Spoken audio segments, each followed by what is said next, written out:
I don't know, I guess like it's all stemmed off of a few different my projects that just kind of all collaborated into one. I was in a band with our previous bassist and our previous vocalist, and I mean it just kind of kept building and falling down from there, and then we finally built what we got now, and just kind of stuck. It's kind of been, you know, the best it's ever been. So yeah, which is funny. I mean, I didn't even plan on doing keyboards for them. I just kind of hung out with this dude. They kept asking, and sure as shit, here I am now. he used to be more so like drum tech. Him and I were just really good friends, and he just kind of tagged along, and yeah, I can't get rid of him.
Well, when we first wrote it, our writing was a little bit more simple. We didn't really have the idea that we wanted all together yet. We weren't all sort of at the level that we wanted in terms of our skill musically.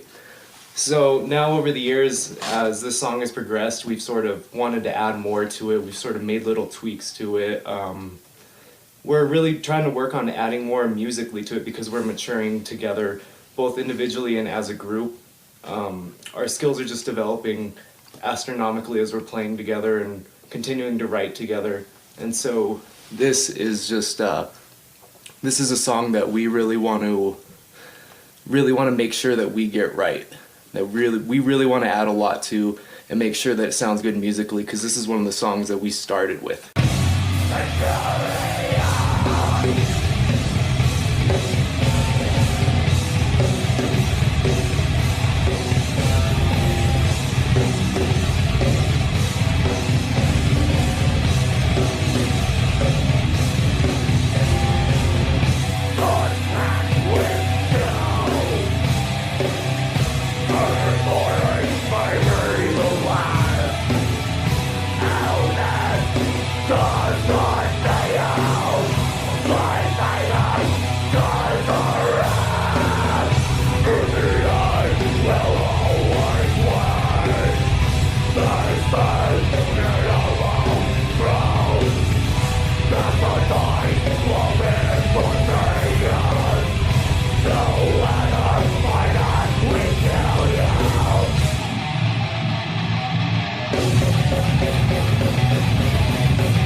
It's gonna have to be 9.0 by Slipknot. That's my favorite one. I love Slipknot, and it captures everything you get when you see them live. And it's, oh my god, it's phenomenal. Almost, what, hour and a half, 2 hours of just straight music.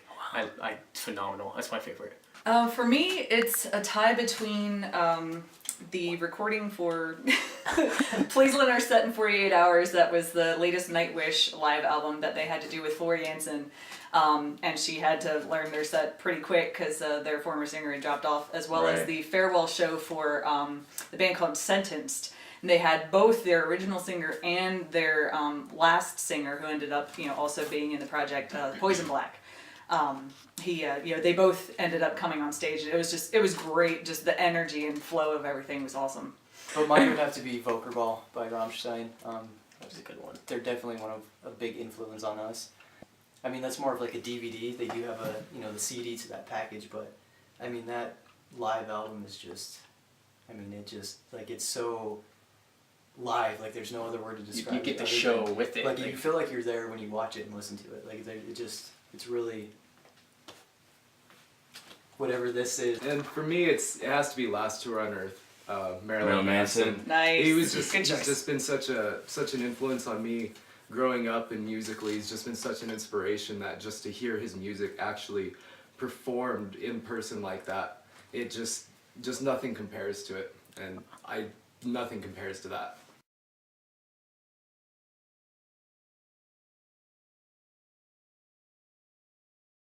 Definitely typo negative. Have to be. Nice. I mean, gotta have Pete back, man. Hell yeah. I really enjoyed watching Wednesday 13 back in 2006 was the best live show. It was a tiny, cramped ass little bar, but that was the best live show I'd ever been to. So just, of course, bringing him back because these guys are just great. New lineup, old lineup, it doesn't matter. Oh gosh, 3 more. Deep Purple, throw them in there. And along with some Sisters of Mercy. And then I would go ahead and just, have it round out with Nightwish. Cool. I like them so much. Cool. Awesome. I got it. Cool. Okay, so this is gonna be one fucked up concert. I would want to throw 2 cellos on there. There are 2 fellas that play 2 cellos, and they are phenomenal. They do new songs, they do old songs, they do Sonata 5 by Beethoven. To have that classical music, they even do Thunderstruck. That would be an amazing show with them. Not original, but Slipknot. That's my band. That's my people. I mean, with Paul Gray, with Jim Root, with Joey Jordison back when they had the original 9. That would be awesome. Honestly, Anthrax. I love Anthrax. Nice. That would be fun. Get in a pit, got caught in a mosh, Oh shit! I didn't think of the other 2.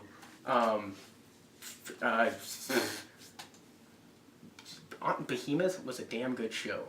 Man, this show they did, and Rammstein. Nice. Those would be my 5. They put on Rammstein together and Slipknot just to show like that, having the classical with 2 cellos, Anthrax, and then who's the other person I said? Behemoth? Or So for me, definitely old school Murder Dolls, the original lineup. Definitely Rammstein, like I said, they're a huge influence on me and us as a whole. Definitely Slipknot too. They've always been one of my favorite bands. Probably Behemoth again. As you can tell, our influences are a lot alike. One more. Force the Trigger. I just love Force the Trigger. Yeah. Honestly, as of right now, probably MGK. Yeah. Wow. Just throw a wild card in there. Well, I gotta jump on the bandwagon and say Behemoth right off the bat. But I got some pretty broad influences. So I guess I'd say 9 Inch Nails for sure. I'm a huge Queens of the Stone Age fan. I think they would be awesome on a bill. I gotta say Bob Marley. Shut up. You can't blame me. And, old school Marilyn Manson. Yeah. Cool. I don't think anything compares to old school. Yeah. Oh, absolutely.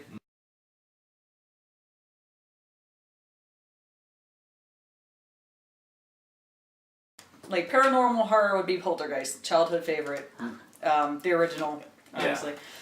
And they're making a remake, and that's just scary to me. Gosh, let's see. I like equally the original and the remake of Texas Chainsaw Massacre. Anything with Bela Lugosi in it. We actually have the same birthday, so he's just an awesome actor. I like the Amityville Horror. That one actually I had fun with. It's just a fun movie. And any of the Evil Deads. Cool. Number 1, obviously, Frankenstein. Got that guy right here. I don't know if it can be considered horror, more sci-fi horror. Mars Attacks is like another one of my... Also have the tattoos.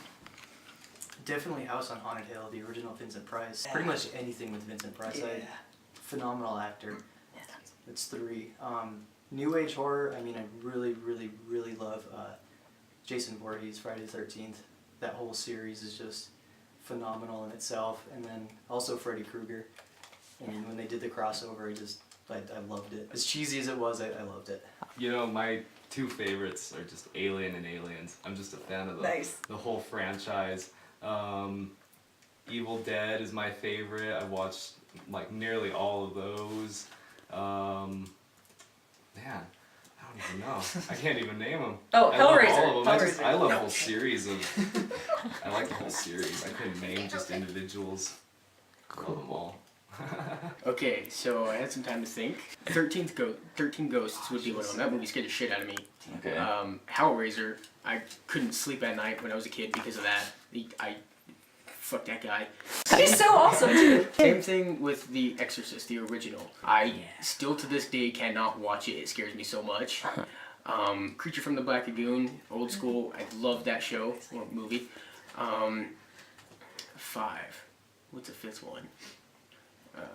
One of the trippy ones was Paranormal Activity, actually. Okay. You do some research on it, found out there's actually a place where that really happened. I think the movie was called Entity, where the chick actually got molested by the paranormal entity. By the ghost. Yeah, just the fact that that can be real, to me, because I believe in it, it scares the shit out of me. Yeah. So that would probably be my 5.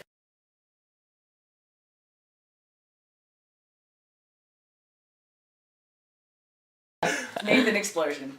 I can't, and I mean, that's kind of self-explanatory. I mean, especially with, like, I'm serious typo fangirl, and where he's very much closely related to, like, the whole Pete Steele. Their attitudes are very similar, too, like, if you watch interviews and stuff. Yeah, but I mean, that whole Metalocalypse series, is just, I love it. Let's go with Ash Ketchum. I'm a nerd and I like Pokemon. Hank Hill, just because I like this. I just love his catchphrase. Damn it, Bobby! Bobby, your ass. That's an asinine. I sell propane and propane accessories. Oh! Pondero urethra. That's interesting. I don't even know, man. I have so many. Honestly, it would probably be, what is it, Real Monsters?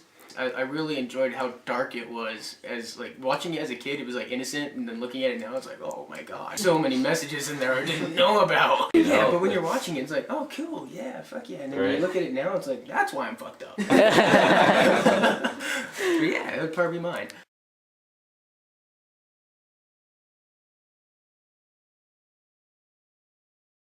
Hands down, Captain America.